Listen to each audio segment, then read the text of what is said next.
Hello my dear student, welcome back to my YouTube channel Subhash study centre. तो जितने भी मेरे प्यारे बच्चे कक्षा 10 के विद्यार्थी आज ग्रह विज्ञान विषय का पेपर देंगे।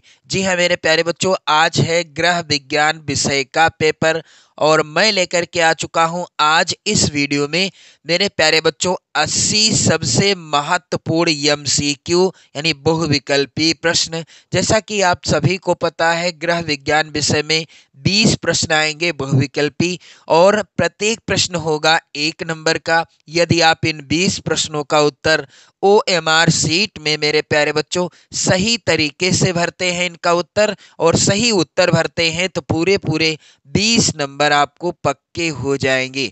इसलिए मैं लेकर के आ चुका हूं पूरी किताब से मेरे प्यारे बच्चों, पूरी किताब से 80 सबसे महत्वपूर्ण प्रश्न जो कि आपकी बोर्ड परीक्षा यानी आज के पेपर में 100% यहाँ से प्रश्न आने वाले हैं। तो मेरे प्यारे बच्चों फटाफट से रिवीजन कर लीजिए और हाँ, आप सभी को इस वीडियो को शेयर कर देना है। चैनल पर यदि आप नए हैं तो चैनल को भी सब्सक्राइब कर लीजिएगा। वीडियो को बिल्कुल भी स्किप मत करें क्योंकि आपसे महत्वपूर्ण प्रश्न छूट सकता है। मेरे प्यारे बच्चों, मैं बहुत ही तेजी से आपको ये 80 प्रश्न रिवीजन कराने वाला हूं, तो ये वीडियो आपकी पूरी किताब के रिवीजन के तौर पर लेकर के आया हूं। तो मेरे प्यारे बच्चों, आप वीडियो को बिल्कुल भी स्किप ना करें। तो चलिए मेरे प्यारे बच्चों, सबसे पहले आप सभी को ढेर सारी शुभकामनाएं। आप सभी का आज का ग्रह विज्ञान का पेपर बहुत ही अच्छा होगा, ऐसी हम सभी की प्रार्थना है ईश्वर से। पहला प्रश्न है मेरे प्यारे बच्चों, किसी परिवार का निश्चित अवधि में होने वाला आय व्यय का लेखा जोखा कहलाता है। तो किसी परिवार का निश्चित अवधि में होने वाला आय व्यय का लेखा जोखा क्या कहलाता है? मेरे प्यारे बच्चों, इस प्रश्न का उत्तर हो जाएगा बजट।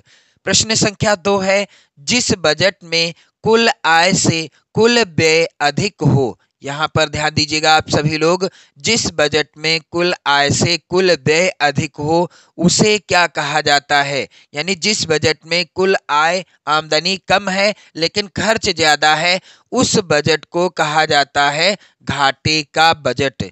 प्रश्न संख्या 3 है मेरे प्यारे बच्चों, बजट की मूलभूत आवश्यकता क्या है? आवास, भोजन, वस्त्र, ये सभी हैं बजट की मूलभूत आवश्यकताएं। मेरे प्यारे बच्चों, आप वीडियो स्किप मत करिएगा। इन सभी प्रश्नों को आपको एक बार देख लेना है, कंप्लीट वीडियो को देख लेना है। मैं वादा करता हूं, 100% की गारंटी भी है कि यहां से प्रश्न आपकी बोर्ड परीक्षा में आज जरूर फंसेंगे। मेरे प्यारे बच्चों, यहां पर प्रश्न संख्या 4 है, बजट में आय व्यय का विवरण कितनी अवधि का होता है? तो बजट में आय व्यय का विवरण होता है एक निश्चित अवधि का। यहाँ पर चौथा विकल्प सही होगा। मेरे प्यारे बच्चों, प्रश्न संख्या 5 है, कौन सा बजट का मुख्य मद नहीं है?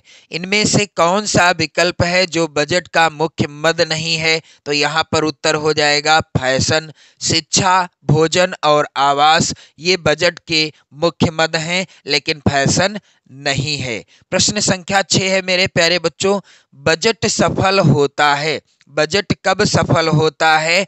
आय व्यय के सही संतुलन से बजट सफल माना जाता है।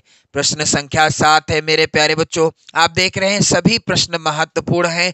कुछ प्रश्न ऐसे हैं जिनको आपको रटना है लेकिन अधिकांश प्रश्न ऐसे आते हैं ग्रह विज्ञान में जिन्हें आपको समझना है, जैसे कि ये सभी प्रश्न आपको रटना नहीं है, समझना है। मेरे प्यारे बच्चों, प्रश्न संख्या यहाँ पर 7 है, पारिवारिक बजट बनाने का उद्देश्य क्या है? पारिवारिक बजट बनाने का उद्देश्य है हमें आय का ज्ञान हो जाएगा, व्यय पर नियंत्रण भी रहेगा, जो अनावश्यक खर्चे होते हैं उन पर नियंत्रण कहीं ना कहीं हो सकेगा, बचत करना सीख जाएंगे। इसलिए पारिवारिक बजट बनाना या पारिवारिक बजट बनाने के ये सभी उद्देश्य हैं। यहाँ पर चौथा विकल्प सही होगा।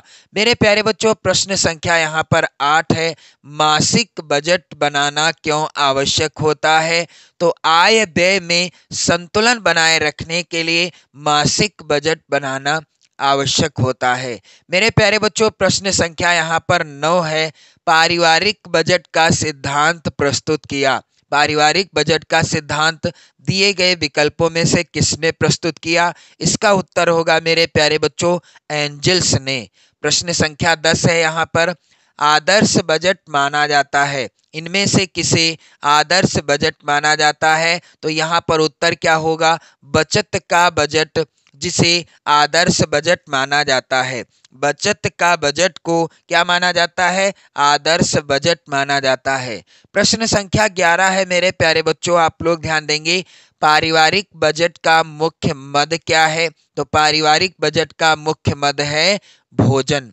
प्रश्न संख्या 12, पारिवारिक आय का या आय के स्रोत हो सकते हैं वेतन, मजदूरी और पेंशन। ये सभी पारिवारिक आय के क्या हो सकते हैं? स्रोत हो सकते हैं। यानी इन माध्यमों से परिवार में कहीं न कहीं आय प्राप्त होती रहती है।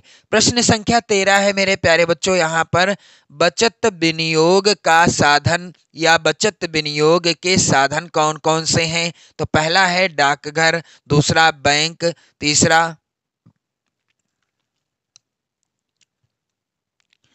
जीवन बीमा, चौथा है ये सभी। तो बचत विनियोग का साधन या के साधन है मेरे प्यारे बच्चों ये सभी इज द राइट आंसर। प्रश्न संख्या 14 है यहाँ पर, यह अप्रत्यक्ष आय है, तो इसका उत्तर क्या होगा? वेतन, जमा धनराशि का ब्याज, या मेरे प्यारे बच्चों कृषि से प्राप्त आय, या फिर निःशुल्क आवास। तो यह अप्रत्यक्ष आय है, यहाँ पर उत्तर हो जाएगा कृषि से प्राप्त आय। कैसी आय है मेरे प्यारे बच्चों?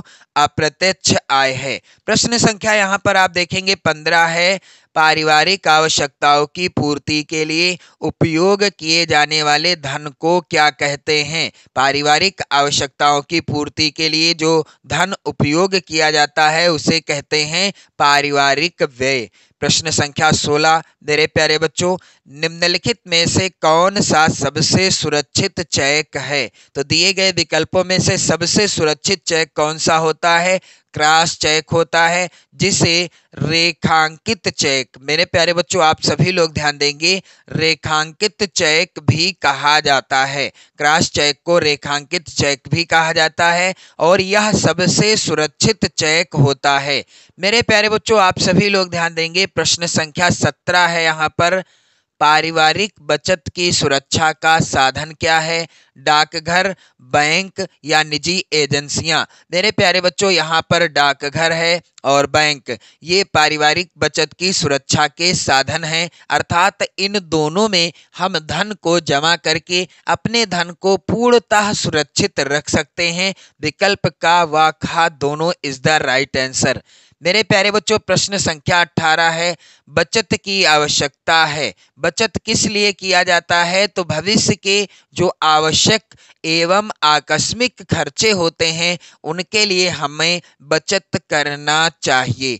मेरे प्यारे बच्चों प्रश्न संख्या यहाँ पर 19 है, राष्ट्रीय बचत पत्र किसकी योजना है? तो राष्ट्रीय बचत पत्र मेरे प्यारे बच्चों किसकी योजना है? डाक खाने की योजना है। प्रश्न संख्या 20 है, किसान विकास पत्र योजना है। दिए गए विकल्पों में से किसान विकास पत्र योजना भी डाक खाने की ही योजना है। प्रश्न संख्या 21 है, आप देख रहे हैं पूरी किताब के वेरी इंपॉर्टेंट प्रश्न मैं लेकर के आया हूं, इनसे बाहर एक भी प्रश्न आपकी बोर्ड परीक्षा में नहीं आने वाला। प्रश्न संख्या 21 है, संचय का जमा खाता किसके लिए है? तो संचय का जमा खाता है किसके लिए? स्कूली बच्चों के लिए। प्रश्न संख्या 22 है मेरे प्यारे बच्चों, किस चेक की राशि को प्राप्तकर्ता केवल अपने खाते में ही जमा कराकर प्राप्त कर सकता है? तो इसका उत्तर क्या हो जाएगा? जो रेखांकित चेक होता है उसकी राशि को प्राप्तकर्ता केवल अपने खाते में ही जमा कराकर प्राप्त कर सकता है। मेरे प्यारे बच्चों यहाँ पर मैं आपको बता दूं, सबसे सुरक्षित चेक भी रेखांकित चेक को ही माना जाता है। प्रश्न संख्या यहाँ पर 23 है, घर की सफाई करने के बाद कूड़ा करकट उसको क्या करना चाहिए? कूड़ेदान में डाल देना चाहिए। घर की साफ सफाई करने के बाद जो कूड़ा करकट होता है उसको हमें कूड़ेदान में डाल देना चाहिए। बिल्कुल आसान से प्रश्न है, आप देख रहे हैं, आप यदि समझ जाओगे तो रटना है ही नहीं ग्रह विज्ञान में, क्योंकि आप यहाँ पर देख सकते हैं किस तरह के प्रश्न आ सकते हैं आपकी बोर्ड परीक्षा में। प्रश्न संख्या 24 है मेरे प्यारे बच्चों, जल का निर्माण होता है। जल का निर्माण होता है मेरे प्यारे बच्चों 1 भाग ऑक्सीजन और 2 भाग हाइड्रोजन से। जल का निर्माण होता है 1 भाग ऑक्सीजन और 2 भाग हाइड्रोजन से। प्रश्न संख्या 25 है, वर्षा का जल होता है। तो वर्षा का जल कैसा होता है? वर्षा का जल सबसे शुद्ध होता है। प्रश्न संख्या यहाँ पर 26 है मेरे प्यारे बच्चों, आदर्श कुएं की विशेषताएं क्या हैं? तो आदर्श कुएं की विशेषताएं मेरे प्यारे बच्चों यहाँ पर आप सभी लोग ध्यान दीजिएगा, वह पक्का व गहरा होता है, नाली के निकट होता है, कच्चा व उथला होता है, या ये सभी। मेरे प्यारे बच्चों यहाँ पर आप लोग ध्यान दीजिएगा, इस प्रश्न का आप लोग आंसर कमेंट करके बताओ। प्रश्न संख्या 27 है, शुद्ध जल में अभाव होता है। शुद्ध जल में रंग का अभाव होता है, गंध का अभाव होता है और स्वाद का भी अभाव होता है। उत्तर होगा ये सभी। प्रश्न संख्या 28 है मेरे प्यारे बच्चों, शुद्ध जल होता है। तो शुद्ध जल होता है मेरे प्यारे बच्चों दिए गए विकल्पों में से किस तरह का? पारदर्शी। शुद्ध जल पारदर्शी होता है। प्रश्न संख्या यहाँ पर है 29 मेरे प्यारे बच्चों, H2O का तात्पर्य क्या है? तो H2O पानी अर्थात जल का क्या है? रासायनिक या यौगिक सूत्र है। मेरे प्यारे बच्चों 30 प्रश्न हो चुके हैं और अभी 50 प्रश्न आपको बताना है, तो वीडियो को बिल्कुल भी आप स्किप नहीं करेंगे। प्रश्न संख्या 31 है, जल द्वारा फैलने वाले रोग कौन से हैं? तो जल के द्वारा पेचिस और हैजा रोग फैल जाता है। यहाँ पर का और खा विकल्प नहीं सही है, का और गा विकल्प सही है। प्रश्न संख्या यहाँ पर 32 है, अशुद्ध जल से होने वाला रोग कौन सा है? तो अशुद्ध जल से होने वाला रोग है मेरे प्यारे बच्चों हैजा रोग। हैजा रोग अशुद्ध जल से हो जाता है। प्रश्न संख्या 33 है मेरे प्यारे बच्चों, हैजा किस जीवाणु के द्वारा फैलता है? तो हैजा रोग मेरे प्यारे बच्चों विब्रियो कालेरा नामक जीवाणु के द्वारा फैल जाता है। प्रश्न संख्या 34 है, हैजा रोग का लक्षण या हैजा रोग के लक्षण क्या हैं? तो हैजा रोग से पीड़ित व्यक्ति को वमन होगा, पेट में मरोड़ होगी, रक्तदाब भी कम हो जाएगा। हैजा रोग के यहाँ पर ये तीनों जो हैं ये सभी लक्षण हैं, तो यहाँ पर विकल्प सही होगा ये सभी। मेरे प्यारे बच्चों प्रश्न संख्या यहाँ पर 35 है, पर्यावरण प्रदूषण में वृद्धि करने वाले कारक कौन कौन से हैं? तो पर्यावरण प्रदूषण में नगरीकरण के कारण प्रदूषित होता है पर्यावरण। दूसरा, वाहनों का जो धुआं निकलता है उससे भी हमारा पर्यावरण प्रदूषित हो रहा है। औद्योगिकीकरण के द्वारा भी हमारा पर्यावरण प्रदूषित हो रहा है। उत्तर होगा ये सभी। प्रश्न संख्या 36 है मेरे प्यारे बच्चों, पर्यावरण प्रदूषित होने का कारण क्या है? तो सामाजिक रीति रिवाज ये भी कारण है पर्यावरण को प्रदूषित करने में।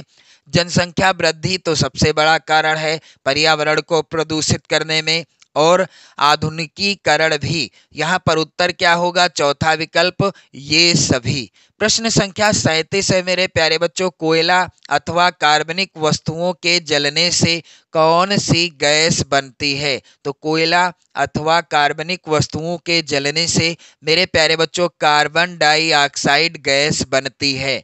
प्रश्न संख्या 38 है मेरे प्यारे बच्चों, वायुमंडल यहाँ पर रिक्त स्थान है में के निर्माण को ग्रीन हाउस प्रभाव के रूप में जाना जाता है, जो वर्तमान ग्लोबल वार्मिंग के लिए प्रमुख रूप से उत्तरदायी है। यहाँ पर क्या भरा जाएगा?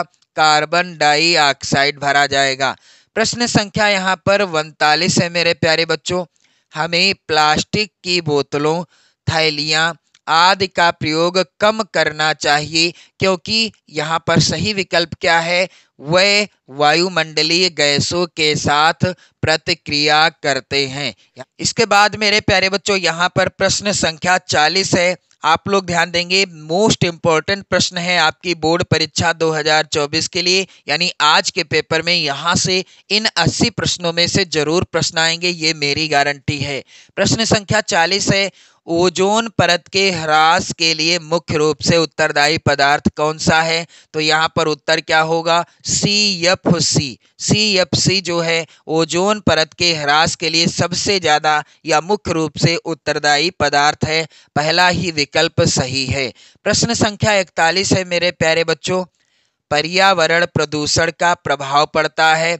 आर्थिक जीवन पर पर्यावरण प्रदूषण का प्रभाव पड़ता है।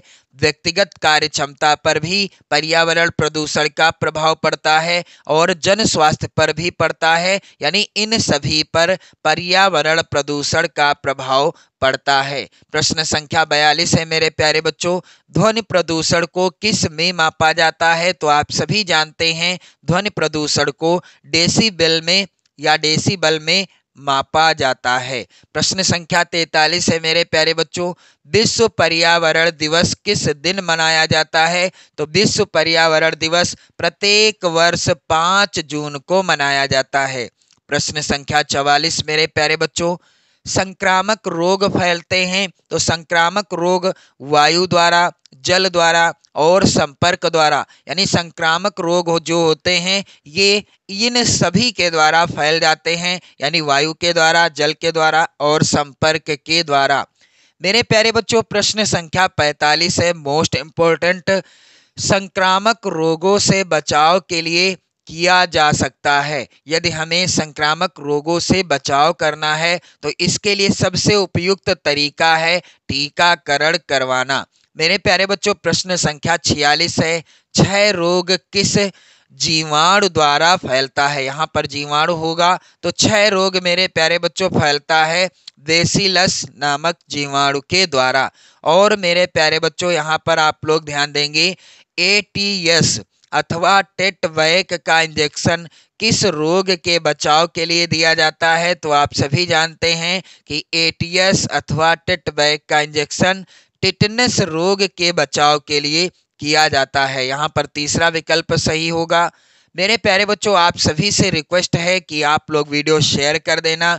ये वीडियो आप सभी के लिए है रिवीजन के तौर पर, आप लोग जरूर शेयर कर दें। और मेरे प्यारे बच्चों आप सभी का पेपर बहुत ही बेहतर होगा, ऐसी मैं कामना करता हूँ ईश्वर से। मेरे प्यारे बच्चों यहाँ पर प्रश्न संख्या यहाँ पर क्या है 49 नंबर का, मच्छरों से कौन सा रोग फैलता है? तो इस प्रश्न को याद करने का मैंने थोड़ा सा आपको जुगाड़ बताया था, वो ये था कि माँ से मच्छर माँ से मलेरिया। माँ से मच्छर माँ से मलेरिया, यानी मच्छरों से कौन सा रोग फैलता है? मलेरिया रोग फैलता है। दिए गए विकल्पों के अनुसार सही विकल्प क्या है? मलेरिया। प्रश्न संख्या 50 है मेरे प्यारे बच्चों, डेंगू रोग फैलता है। तो आप सभी जानते हैं डेंगू रोग भी मच्छर के काटने से ही फैलता है। प्रश्न संख्या 51 है, रेबीज का क्या कारण है? तो रेबीज जो होता है या रेबीज का विस्तार कैसे होता है? कुत्ते के काटने से रेबीज हमारे शरीर में फैलने लगता है। प्रश्न संख्या 52 है, वेरी इंपॉर्टेंट, BCG का टीका किस रोग के बचाव के लिए लगाया जाता है? तो आप सभी लोग ध्यान देंगे मेरे प्यारे बच्चों, BCG का टीका लगाया जाता है तपेदिक रोग के बचाव के लिए। यहाँ पर आप लोग ध्यान दीजिएगा, इसका उत्तर क्या होगा? BCG का टीका तपेदिक रोग के बचाव के लिए लगाया जाता है, जिसे क्षय रोग या TB रोग के नाम से भी जाना जाता है।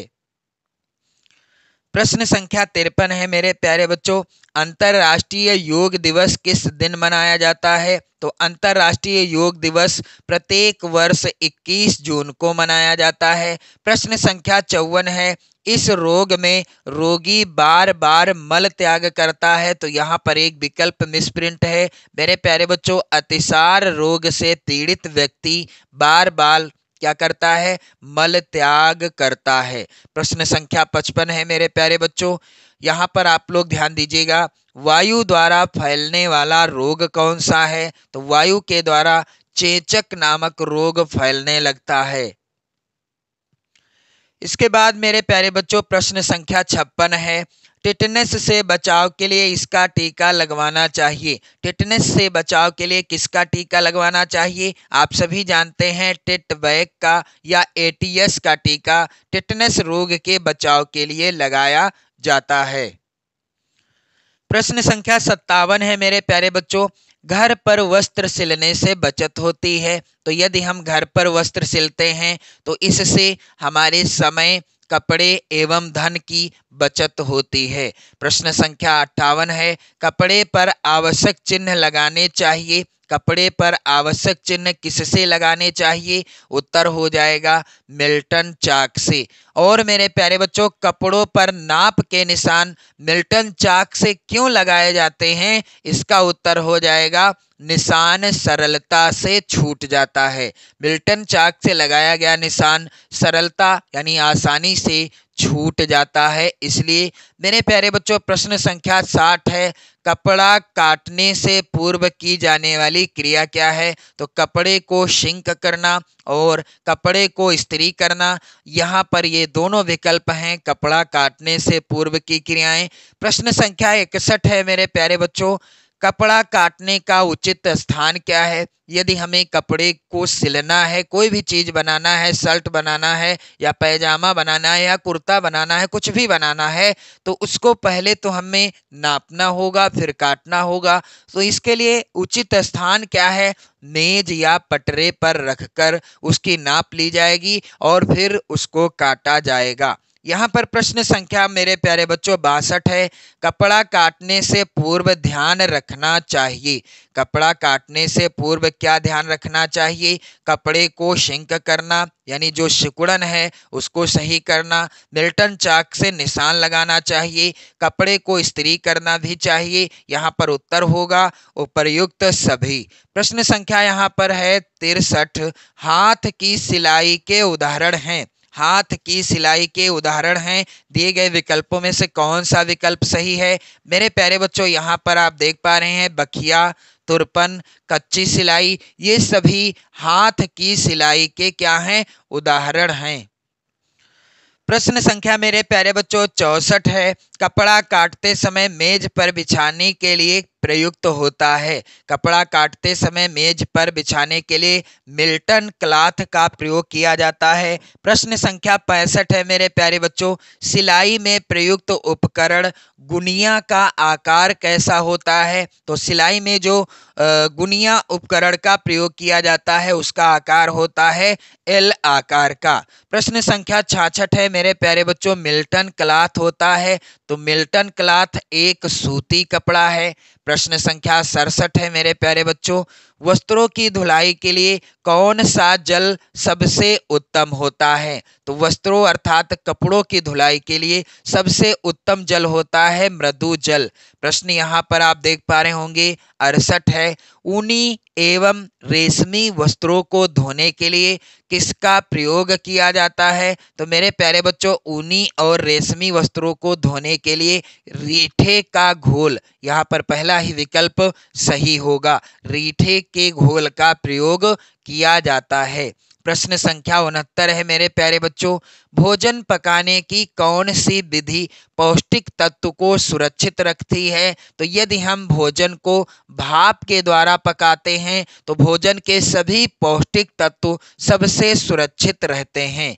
प्रश्न संख्या 70 जो कि वेरी इंपॉर्टेंट है आपकी बोर्ड परीक्षा 2024 के लिए, यानी आज के पेपर में जरूर आएगा प्रश्न, सब्जियों को कब धोना चाहिए? तो बिल्कुल आसान सा प्रश्न है और आप सभी को पता भी है कि हम सब्जियों को छीलने से पहले ही धो लेते हैं, यानी सब्जियों को छीलने से पहले ही धो लेना चाहिए। प्रश्न संख्या 71 है मेरे प्यारे बच्चों, भोजन पकाने में किसका प्रयोग हानिकारक होता है? तो आप सभी जानते हैं कि भोजन पकाने में यदि हम मसाले और घी का प्रयोग करते हैं तो ये हानिकारक नहीं होता, लेकिन यदि हम भोजन में सोडा का प्रयोग करते हैं तो ये हानिकारक होता है। प्रश्न संख्या 72 है मेरे प्यारे बच्चों, रोगी का भोजन कैसा होना चाहिए? तो आप सभी जानते हैं कि रोगी का भोजन होना चाहिए सुपाच्य। प्रश्न संख्या 73 है, विटामिन सी का उत्तम स्रोत क्या है? तो दिए गए विकल्पों में से आंवला अथवा खट्टे फल विटामिन सी के प्रचुर मात्रा में जो है विटामिन सी आंवला और खट्टे फलों में पाया जाता है। प्रश्न संख्या 74 है, लौह तत्व की कमी से कौन सा रोग हो जाता है? तो लौह तत्व की कमी से एनीमिया रोग हो जाता है। प्रश्न संख्या 75 मेरे प्यारे बच्चों, वीडियो को जरूर शेयर कर देना। इन सभी प्रश्नों को आपको मैंने रिवीजन करा दिया है, आप लोग जरूर तैयार करके जाना। भोजन में ऊर्जा का प्रमुख साधन क्या है? तो आप सभी जानते हैं कि भोजन में ऊर्जा का प्रमुख साधन है कार्बोहाइड्रेट। प्रश्न संख्या 76 है, मनुष्य के शरीर में कितनी पसलियां होती हैं? मनुष्य के शरीर में मेरे प्यारे बच्चों कितनी पसलियां होती हैं? इस प्रश्न का उत्तर क्या होगा? यहाँ पर आप लोग ध्यान दीजिएगा, मनुष्य के शरीर में पसलियों की संख्या होती है। यहाँ पर विकल्प आप देख लो, पहला है विकल्प 12, दूसरा विकल्प है 24। तो मनुष्य के शरीर में कुल 24 पसलियां होती हैं।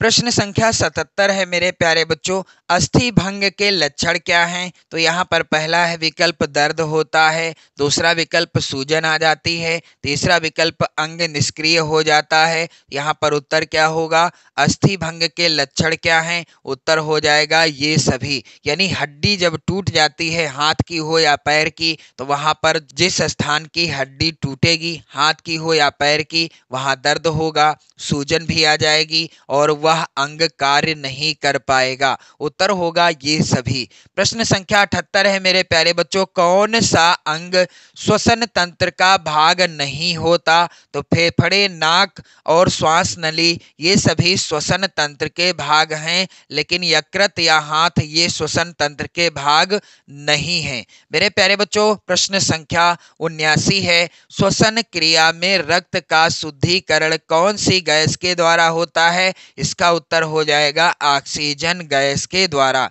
प्रश्न संख्या यहाँ पर 80 है, थर्मामीटर द्वारा ज्ञात करते हैं। तो थर्मामीटर के द्वारा शरीर का तापमान ज्ञात किया जाता है। तो मेरे प्यारे बच्चों, 80 महत्वपूर्ण प्रश्न हैं, इनको मैंने आपको रिवीजन के तौर पर वीडियो के माध्यम से प्रोवाइड करा दिया है। आपसे 100% की गारंटी है मेरे प्यारे बच्चों कि यहाँ से प्रश्न जरूर आएंगे। आप सभी को ढेर सारी शुभकामनाएं, आप सभी का पेपर अच्छा होगा, ऐसी हम सभी की ईश्वर से प्रार्थना है। आप लोग पेपर देने जाओगे, अच्छा स्कोर करके आओगे और उसके बाद आप लोग कमेंट करके जरूर बताना कि पेपर कैसा हुआ। आप सभी को ढेर सारी शुभकामनाएं, आशीर्वाद।